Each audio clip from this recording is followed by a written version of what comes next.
اسلام ہے، دین ہے تو اسلام ہے، دین ہے تو اسلام ہے۔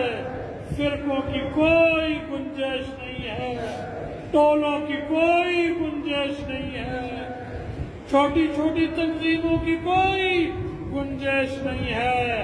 اللہ نے جو ہمیں دین دیا، بڑا کامل، مکمل، اکمل دین دیا، مجھے بھی اسلام کے مطابق زندگی گزارنی چاہیے اور آپ کو بھی گزارنی چاہیے۔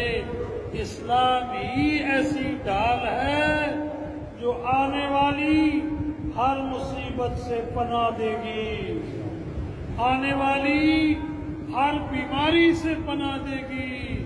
تو میرا یہ پیغام ہے پوری دنیا کے مسلمانوں کو کہ آج دیکھو ہماری مسجد اقصیٰ، بیت المقدس پہ یہود نے یلغار کی ہوئی ہے، مسلمان شہید ہو رہے ہیں، مساجد جل رہی ہیں، بچے بلک رہے ہیں، عورتیں مصیبت میں ہیں۔ دوسری جانب ہندوستان کی بدماشی دیکھیے کہ کشمیر کے مسلمان